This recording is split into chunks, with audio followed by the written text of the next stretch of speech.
What up, homie Homerson? I got my boy Bog. What's up, Bog? You wanna go fishing, homie? We're out on a beautiful fishing day out on the river, you can see. But I got something to test that's kind of new, and it's a perfect situation for a buzzbait, so we're gonna put this thing to the test. A lot of you guys who are gambler fans probably know the Ninja Spin. This was designed by the same guy who made the Ninja Spin, which is like gambler's tri-blade, grass-oriented spinnerbait. Now you can already see what's different about it. It has that little dangle blade behind the classical chugger, and then the biggest difference, it's almost like a swing head. There's a juncture there in the arm, and that thing swings back and forth. I don't know how this swinger dinger deal is going to work on wood. I got a feeling it's gonna hang up. At the same time though, there's a lot of like 8 to 10 inch, 12 inch, 13 inch like largemouth and spots. So a lot of like small but fun to fish kind of pulling fish out here. And a lot of times like when I'm fishing like that Jacob Wheeler buzzbait and that, I miss a lot of fish. And the one thing I'm wondering is with that swinging style kind of head on there,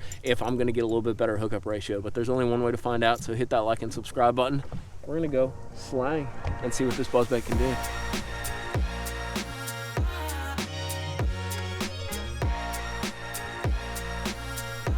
Oh God. Bro, he freaking smoked it. That's a good one. All right. Largemouth or a spot? It's a decent largemouth. How about it, Bob? Well, that's a good way to start.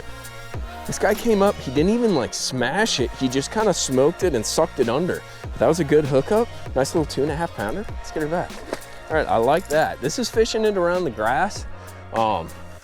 And that was a good hookup. All I had to do was pull, and she had it down pretty good. So that's a positive. I'm thinking these fish will be really tight to the grass because the water came up, and it might be like 1.5 feet deep or like pretty shallow right next to the grass.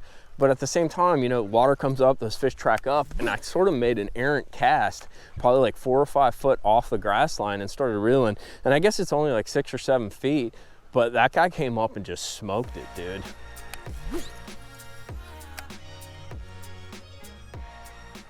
Oh man, he freaking smoked it, dude. That might be a better one. Yeah, that's a solid one.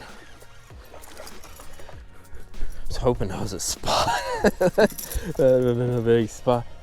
So I'm really liking the hookup ratio. A lot of times with a buzzbait like this, I will miss fish when they hit it so quick like that. Just a nice little 2 pounder. Yes, Bug, I know you love it. I don't know. I can definitely tell you it casts better. You know how like when you throw it into the wind, or if you just kind of wang it out there, like you'll get a slice a lot of times because that arm, it just gets caught in the wind, you know? It's a stiff, it's a long bait. And I'm really able to cast this thing quite a ways, which is nice on these grass lines because you try to stay off them, make a bomb cast so you can cover as much of the line as you want.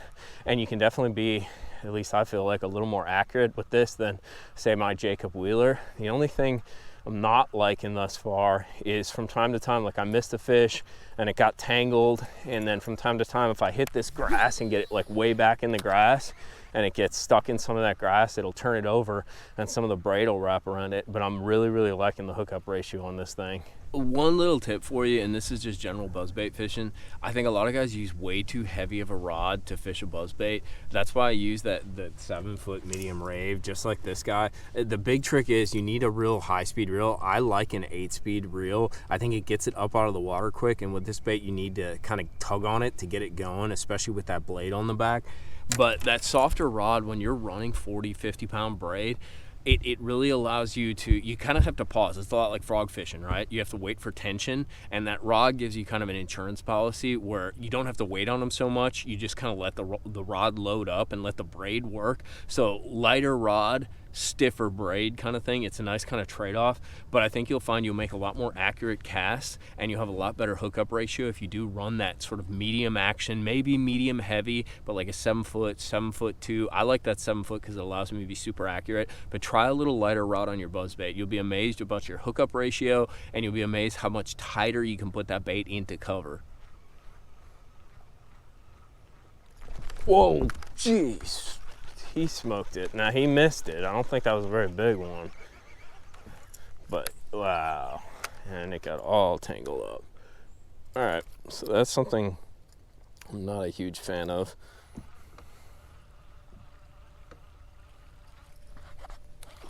Oh my God, dude, that was like a 4-pounder. Crap. Oh, he got it. He cross-eyed it, dude. Now that's interesting. So not a giant largemouth, but I think this kind of, see how he's hooked right there in the nose? I think that sort of hookup, when they cross-eye it, a lot of times they'll miss it on a standard buzzbait. That actually got him really good. That's kind of interesting.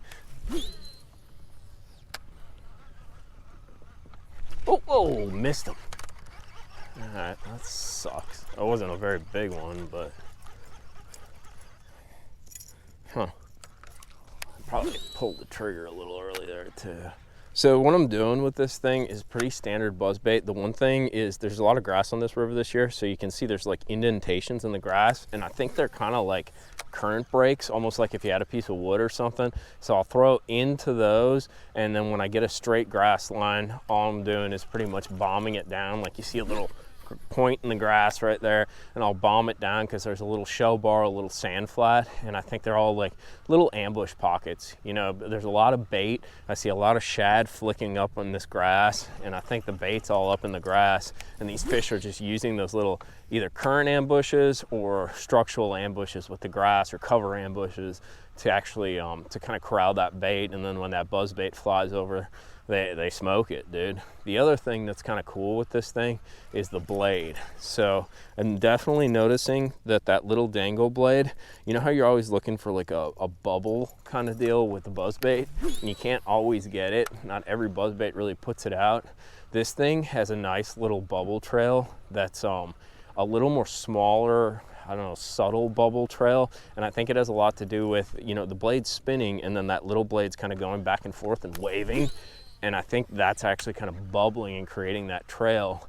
And it definitely, I think that complements the hookup ratio because that little blade is more above that rear hook. So when they're coming up, you know how you a lot of times miss a fish because they'll hit the blades and that? Well, that blade is right above that hook, and that hook isn't the biggest hook, which is also kind of nice. So when they're aiming at that little blade in the back and coming up to get it, they're getting the hook real easy because it's right over that smaller kind of but stout hook. And that sort of wobble, that swinging motion, see how it lines up right above the hook? It's really easy for them to get. Whoa, right at the boat, dude. Right at the boat. How about it? Oh, you poor thing, you're all beat up, dude. Did you guys see that bite, dude? He just slid, and that's, I think, what I'm talking about, where, you know, hooked a little in the bottom, but dude, that swinging hook, actually she was hooked on the top, but that swinging hook really gets them. That was pretty cool. They're not really coming out of the water to get it. They're just kind of sucking it down and darting at it. That was a sick bite, dude. Got him right at the boat. That's a good one, dude. That's a good one. Oh dear. Oh dear. Stay on there. That's a nice 3-pound. Look out, Pug. Look out. I mean, talk about smoking it at the boat. Dude, right through the nose. That, you know, for as much as it kind of hangs up when you cast from time to time, that hookup ratio, dude. Oh, she's bleeding out of the nose. I got to get her back home. Dude, that's a smokerson right there, boy. Oh dear. So she's obviously getting a little dark out. We're gonna wrap this thing up. We caught a ton of fish, dude. This thing is pretty cool. I'll start with the low points on it. It is a prototype, so it's gonna get kind of worked through.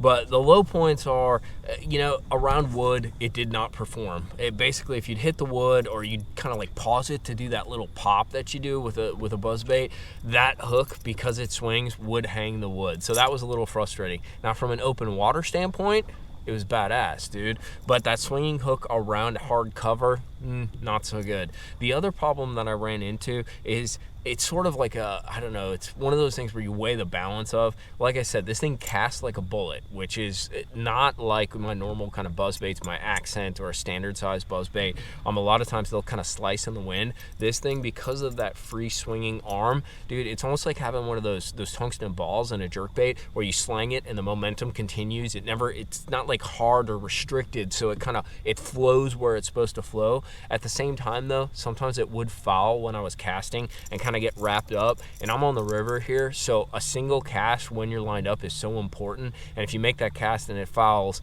you're SOL, dude. So that was a little bit frustrating. Let's move on to some of the stuff that I liked. The bubble trail, because of this it's that little Ninja hatchet blade, is awesome. Dude, it has this unique kind of like bubbly, kind of little bit smaller bubbles than a standard buzzbait. And I don't know about you, but Gunnersville, the lakes I fish, are super pressured. So whenever you have something that's slightly different, but works a lot like something that works really well, like a buzzbait, that slight difference can really set a lure apart and get you a lot more bites. So I really like that. As we said, it casts really well. And then the thing that I kind of like the most was the hookup ratio. We did miss some fish, but let me tell you, when I'm throwing a buzzbait, even if it's that downsized buzzbait on this river, I miss a ton of fish, especially when they come at it like crossways. And this thing, with that sort of swiveling hook, I was able to hook a lot of fish right through the nose or the side of the mouth, like perfectly. Like, they did miss it from time to time, but even with those 10-inch, 8-inch, 12-inch fish that are a little bit smaller, they got it, dude. When they actually hit it and closed the deal, I hooked up perfectly. So it definitely needs to work out some kinks, but it's kind of a cool concept. It's definitely different. The hookup ratio is badass. It's more of an open water style buzzbait, but I like it. It bubbles unique, which is a huge key with buzzbaits, and I got some bites on it, quite a few on it, dude, which is pretty cool. But I hope you guys enjoyed this video. If you got any tips for buzzbaiting, drop them down in the comments box. Hit that like and subscribe button for me. I'm gonna take Bog home. We're gonna do some dinner with Swimsuit Girl, but we will see you back out on the water slanging.